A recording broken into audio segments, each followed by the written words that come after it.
La semana pasada sé que tocamos el Señor nos llevó, trajo un mensaje al corazón de su pueblo, que nosotros somos parte del remanente de la iglesia del Señor.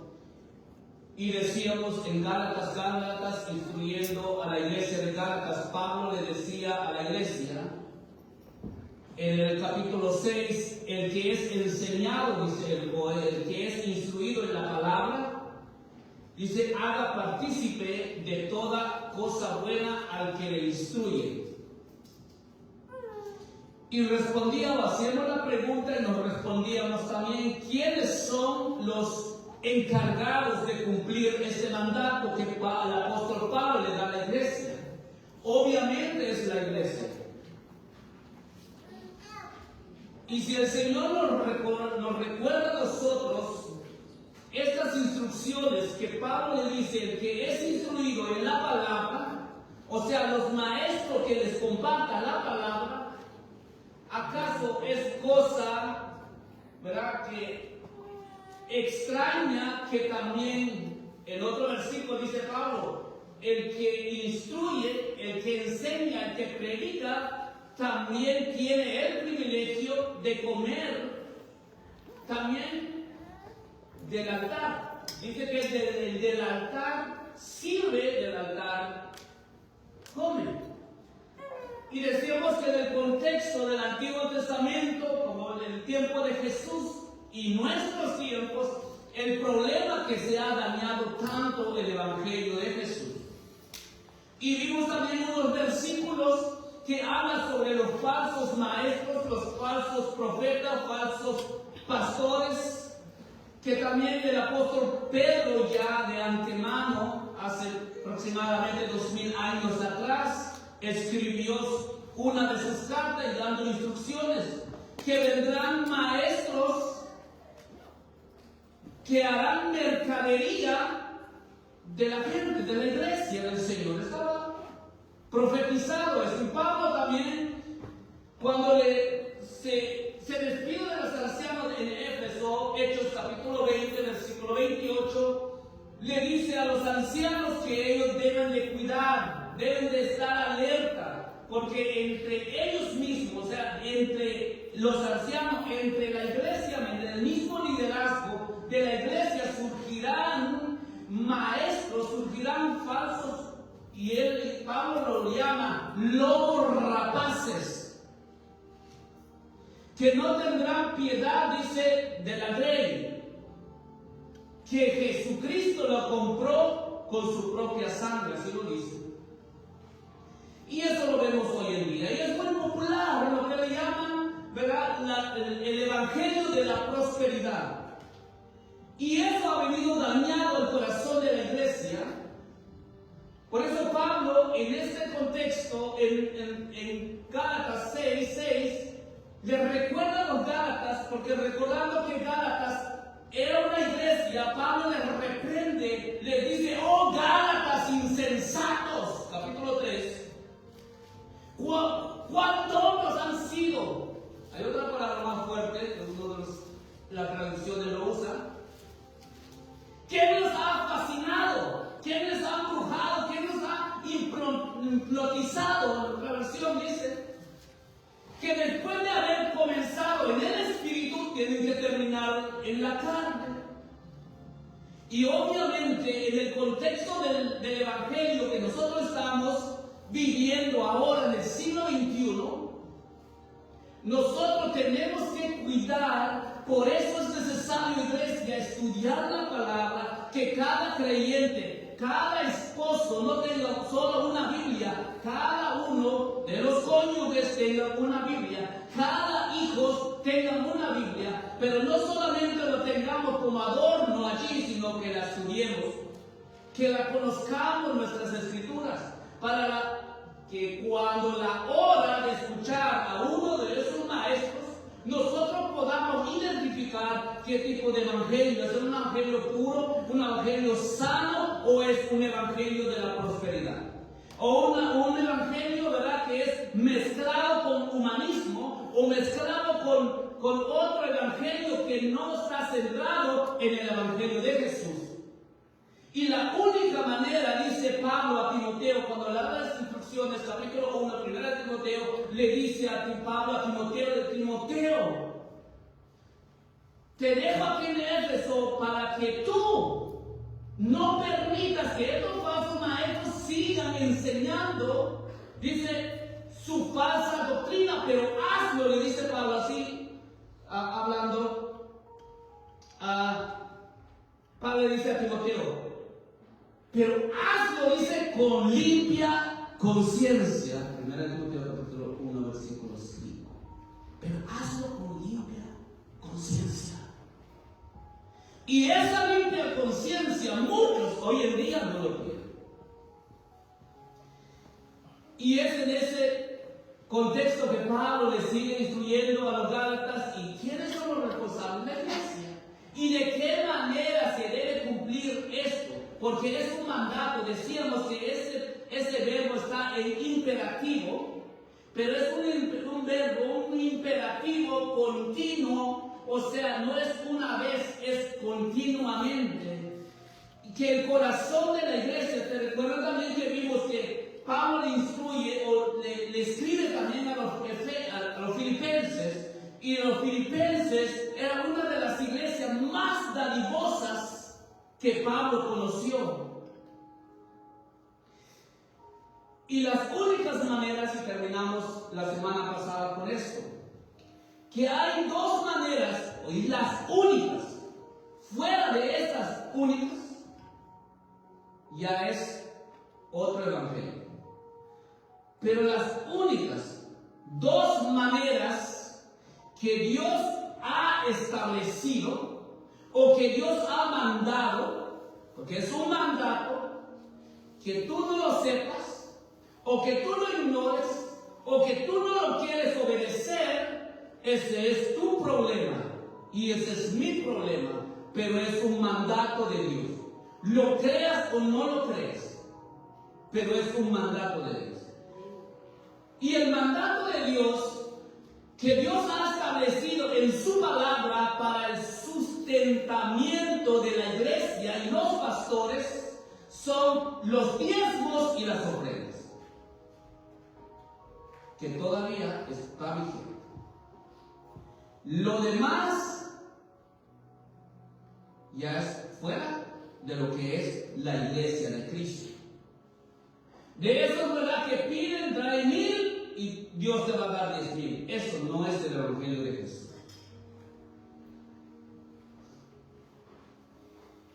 Aunque trae mucha multitud, aunque se aplaude ese tipo de evangelio, aunque se hacen famosos esos tipos de evangelistas, pastores, maestros que enseñan ese tipo de evangelio, pero eso no es el evangelio de Jesús. Para el sostenimiento de la iglesia y los pastores, Dios puso los diezmos y las ofrendas, tanto en el Antiguo Testamento y como en el Nuevo Testamento. Y hoy vamos a ver algunos detalles de eso. Porque algunos dicen en este tiempo, en la era de la iglesia, los diezmos ya no van. Bueno. Filipenses 4:15 dice, como saben, filipenses, ustedes fueron los únicos que me ayudaron económicamente cuando les llevé la buena noticia por primera vez y luego seguí mi viaje, dice Pablo, a Macedonia. Ninguna otra iglesia lo hizo, solamente ustedes, oh filipenses. No sé si Iglesia Bíblica Fresca Unción queremos tener el corazón de estos filipenses. Amén. Y yo les decía la semana pasada, suena como un poco incómodo para mí, no para ustedes. Bueno, es la verdad del Señor, pero siendo un pastor y el mismo pastor habla sobre los diezmos y las ofrendas, para este tiempo muchos lo malinterpretan. Lo dice porque quiere que le demos. Y todos los días vamos a hacer para él. Lo bueno que aquí, pues, nosotros trabajamos de otra manera.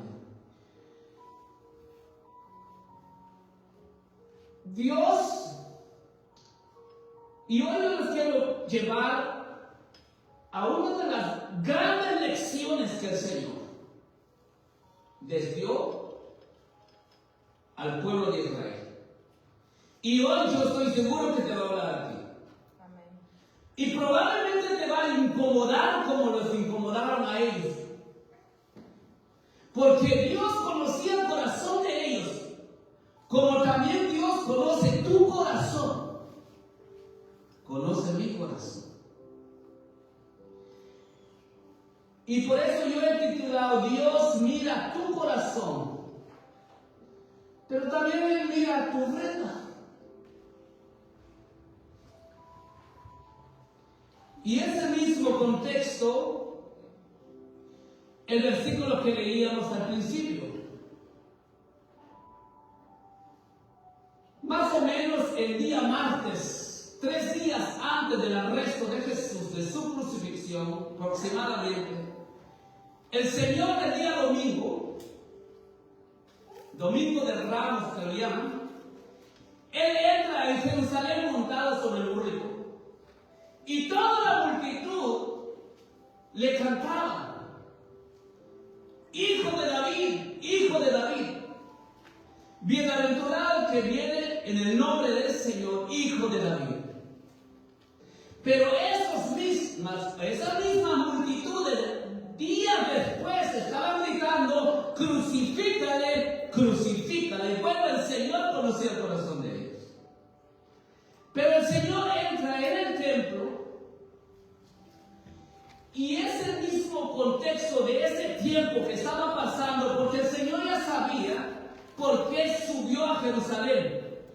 Porque se tenía que cumplir lo que se había ya de antemano en el plan perfecto de Dios desde Génesis 3:15, para redimir la humanidad completa. Jesús tenía que venir, Jesús tenía que nacer, Jesús tenía que crecer, Jesús tenía que ir a la cruz, luego sepultado, al tercer día resucitado, y hoy está a la diestra de Dios Padre.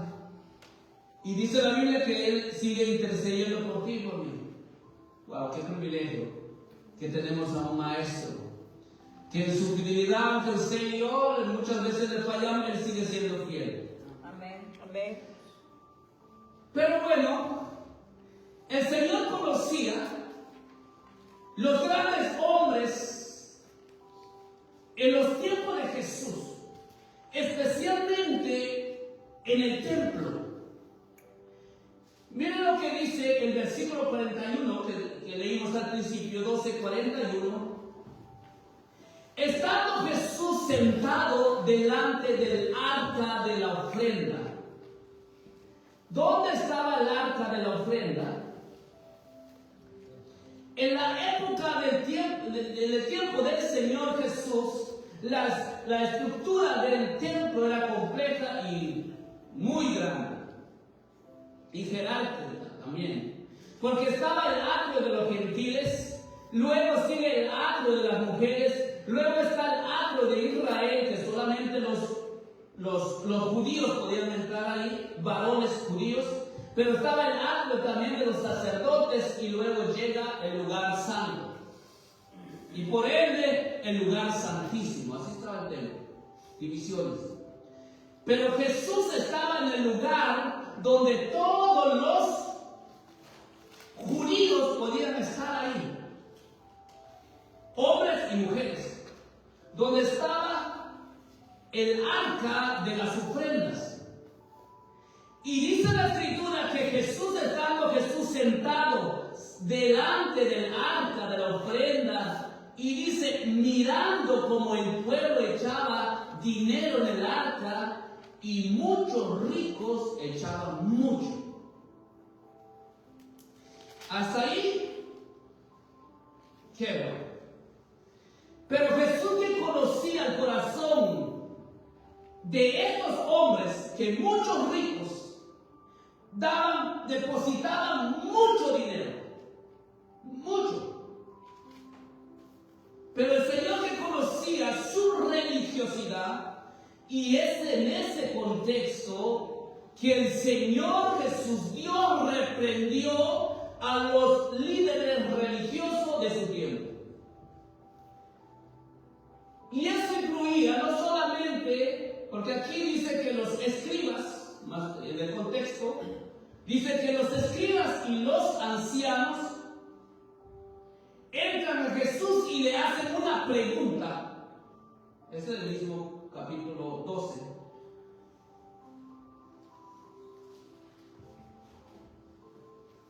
Pero el Señor, miren el contexto, versículo 38. Y les decía en su doctrina, o sea, en la enseñanza del Señor, recordemos que doctrina es enseñanza. Jesús enseñaba en el templo y les dijo, miren lo que les dijo. No debía haber dicho esto el Señor, imagínate, en el templo. Decía todo esto a los líderes religiosos y les decía, no les elogiaba, sino todo lo contrario. Miren lo que dice. Le dice a la multitud, guardaos de los escribas. Imagínense, los escribas, ¿quiénes eran los escribas? Tanto los escribas, los sacerdotes, los fariseos, los saduceos, en los tiempos del Señor Jesús eran la crema innata de la religión judía, respetuosos, donde ellos dicen que mostraban sus filacterías de sus túnicas, de su vestimenta, y que ellos amaban los primeros asientos, no solamente los primeros asientos, sino también que la gente le aplaudiese. No solamente que la gente le aplaudiese, sino también la gente que le llamaban rabí, rabí. Ellos amaban eso. Y ellos no solamente eso, ellos amaban también que les llamaban padre. Y es en ese contexto cuando el Señor le dice al pueblo, a nadie os llama en el mundo padre. Obviamente, ¿verdad? Nosotros llamamos padre a papá. Sí, ¿no? A nuestros padres humanos, papá. No está hablando en ese contexto. Está hablando por la religiosidad de estos líderes religiosos. Que ellos aman que les besan la mano. Como hay religiones hoy en día, ¿verdad? Que se portan y besan la mano. Hasta besan los pies. Qué triste ver esas escenas. Pero sí los hay. Y dicen que son estudiosos. Dicen que son religiosos. Dicen que tienen una divinidad en teología. Pero su idolatría les ha cegado tanto que idolatran a un hombre. En nuestro tiempo. Y en los tiempos de Jesús era lo mismo. Ellos amaban eso. Y les sigue diciendo el Señor, dice, las salutaciones en las plazas, o sea, que les dicen rabí, padre. Y es en este contexto, ¿verdad? Trayendo a nuestro tiempo, es aquellos que les dicen, hay algunos que se ofenden si no les dicen, no, yo soy un reverendo, yo soy apóstol. Y si no le llaman apóstol, se ofenden. Bueno, esos tipos de religiosos son estos tipos que aman que les digan, ¿verdad? El nombre, que mucha pompa, pues, les encanta. 39. Y aman las primeras sillas en las sinagogas, los primeros asientos en las cenas. Obviamente no está hablando, ¿verdad? Los que están aquí enfrente, no, todo lo contrario. A mí siempre me ha gustado siempre estar aquí, porque se distrae uno en eso. Pero no por eso lo hago. Y no por eso lo hacen también los hermanos aquí. Pero ellos, que Jesús conocía el corazón de ellos, sabía que lo que ellos amaban, las grandes salutaciones, la gran pompa que la gente le daba, o sea, idolatraban a ellos. Versículo 40, que devoran las casas de las viudas y por pretexto hacen largas oraciones. Estos recibirán, dice, mira, y esto, no sé si los maestros, los pastores, los evangelistas, si han pasado aquí, no sé si les da un poco de temor. A mí sí me dio temor leer esto. Temor porque si estos hombres que eran tan pegados a la palabra, a la ley, como ellos se desviaron del espíritu de la ley, tenían la letra, pero nunca entendieron el significado de la ley. Hasta el punto que esto dice, estos recibirán mayor condenación. Así que cuidado los que predican, los pastores, los evangelistas, los maestros, los que predicamos la palabra del Señor. Hay una condenación mayor si tú no predicas fielmente la palabra de Dios. Eso es lo que está diciendo. Y no solamente era para ellos, sino para nosotros también del siglo XXI. Así que no hay que preocuparse, porque eso está escrito. Los falsos maestros, falsos predicadores, falsos evangelistas están allá y son famosos y está bien. Eso va a pasar y seguirán, porque eso está escrito. Y Dios va a tratar con ellos. No nos toca a nosotros. Pero no lo vamos a negar también porque sí existe. La pregunta es que nosotros no caigamos en eso. Porque nadie está exento. Si estos grandes hombres que tenían, ¿verdad?, el celo de la palabra de la ley, ¿cómo ellos se cerraron? Bueno, por eso se dice que esta viuda del versículo 43 y 44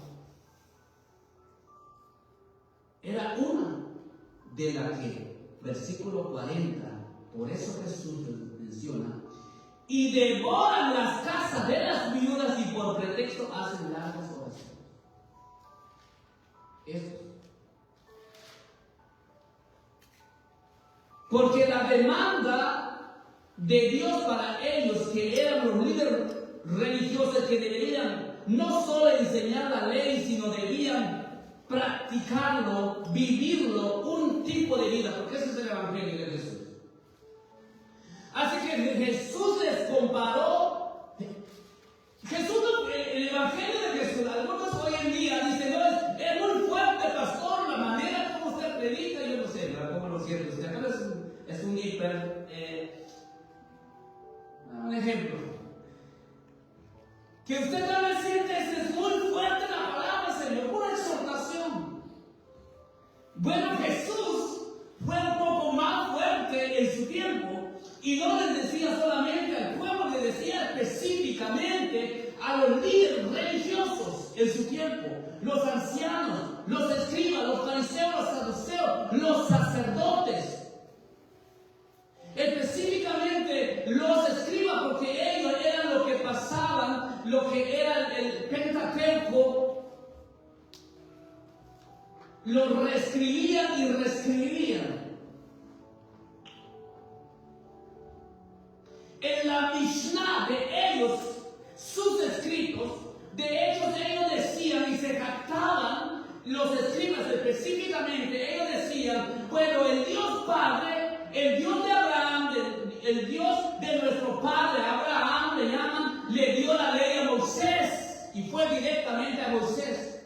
Pero entonces Moisés quedó y ahora le entregó directamente a Josué. Y Josué les entregó, dice, a los ancianos. Y luego viene directamente de los ancianos a los profetas. Y no solamente de los profetas vienen directamente a los ancianos. A los escribas, perdón, a los escribas. Entonces ellos se jactaban eso. Que ellos eran como decían, la crema innata de la ortodoxa de la religión judía, pero el Señor que conocía el corazón de ellos, miren lo que les dijo. Jesús los comparó con los dos grupos más despreciables en el tiempo de Jesús. Y no se imaginarán qué tipo de grupo el Señor los comparó. Y no solamente los comparó, les dijo, sabes que estos dos grupos despreciables irán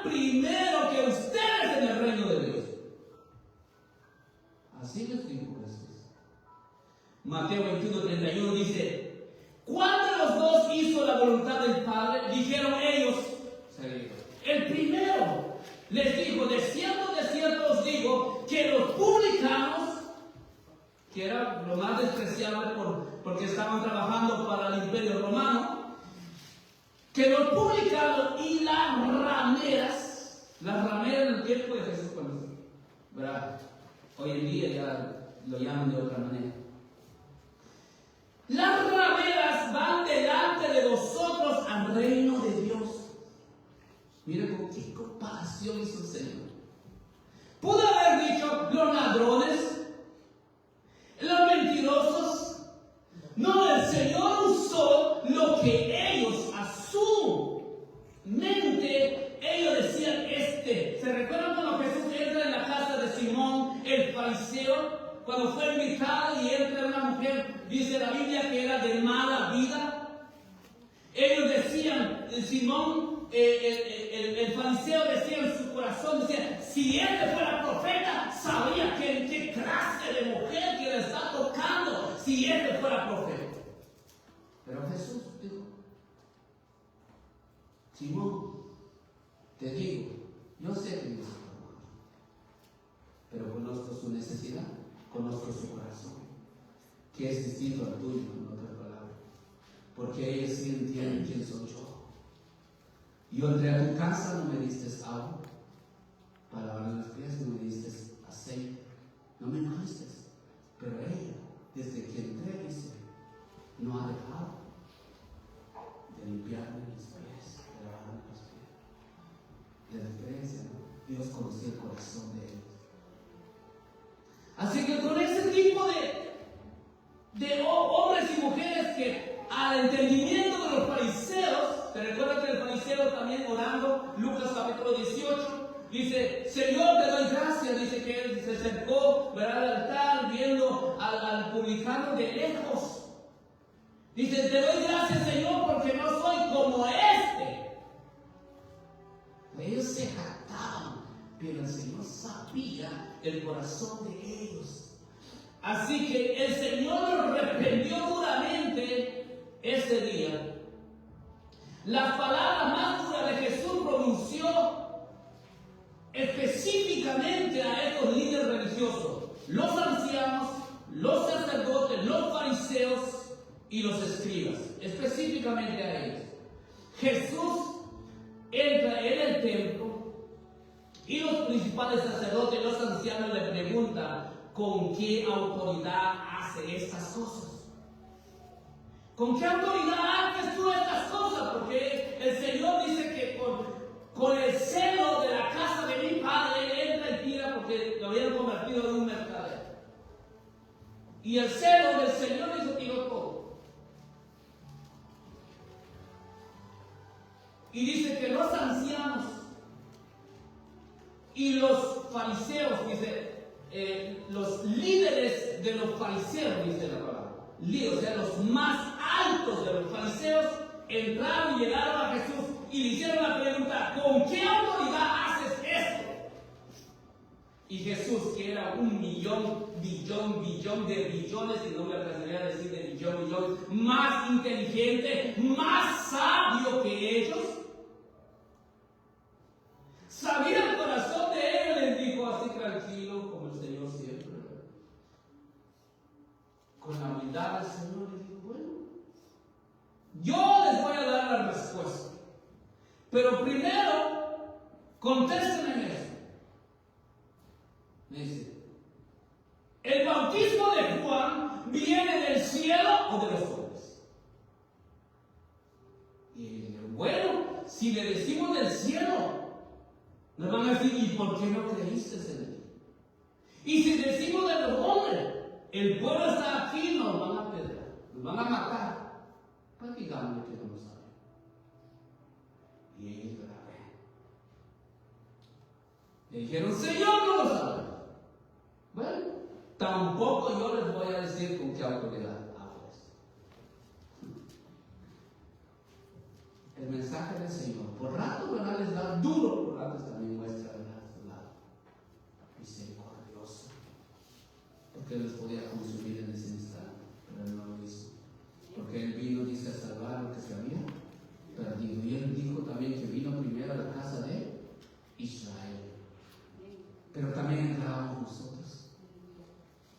Así que las palabras más duras que Jesús pronunció fueron dirigidas a los líderes religiosos de su tiempo, Israel, especialmente contra los escribas y los fariseos. Esos dos, específicamente, los escribas y los fariseos.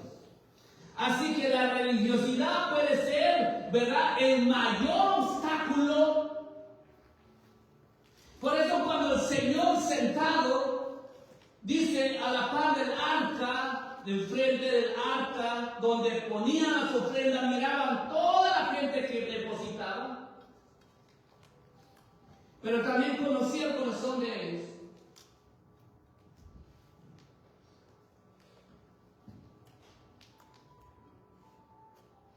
Y estos líderes religiosos, los fariseos, los escribas, ellos pensaban que con su religiosidad,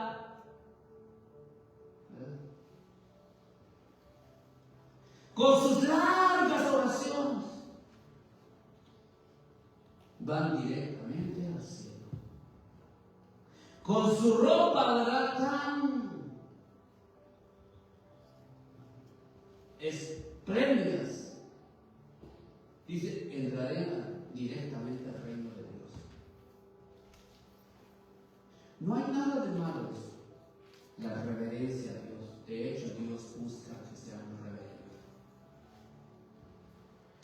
Pero Dios, que conoce tu corazón, puede ser que es solamente una fachada. ¿Cómo está tu corazón? Puede ser que tú has caído en una religiosidad. Solo es religión que tienes. Así que el Señor los reprende y les dice que la religiosidad puede ser el mayor obstáculo que cualquier otro pecado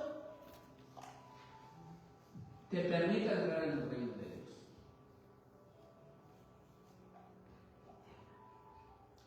Pablo a los Corintios, capítulo 13, versículo 5, le dice: oh Corintios, dice, examinaos vosotros si estáis en la fe, o es que no están en la fe, o solamente están como religiosos humanos.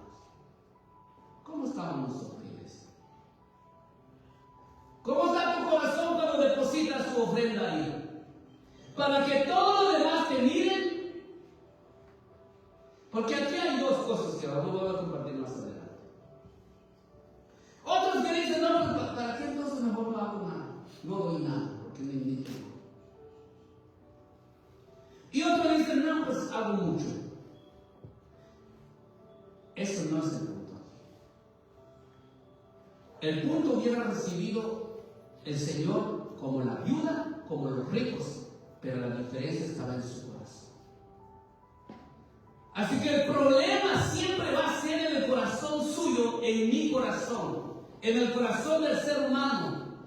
Pero dice el Señor, la religiosidad no solo lo lleva, mire, esa religiosidad de ellos no solamente los lleva al infierno mismo, sino también esa religiosidad misma de ellos los lleva también, o hace que también jalen a otros en el mismo infierno. Y no me quieren verlo así, porque eso es lo que Jesús enseñó, y yo los quiero llevar a Mateo capítulo 23. Esa misma religiosidad de ellos que los llevó al camino al infierno, no solamente ellos, sino también ellos llevando arrastrado a otros con ellos mismos.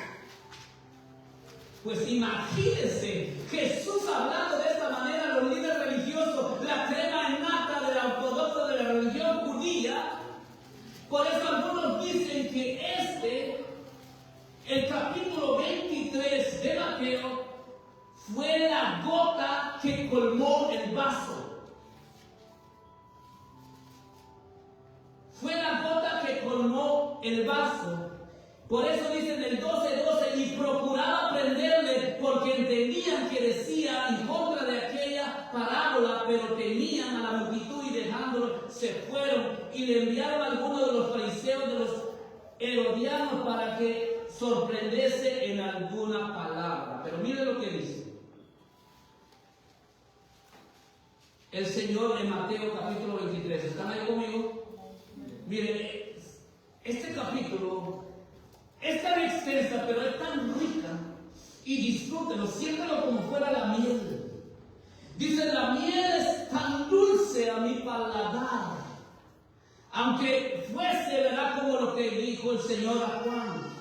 Sentirás como amargo, pero una vez que lo digieres, lo vas a sentir como miel, rico, delicioso. Aunque te incomoda cuando lo escuches, pero cuando lo medites, dices, Señor, gracias.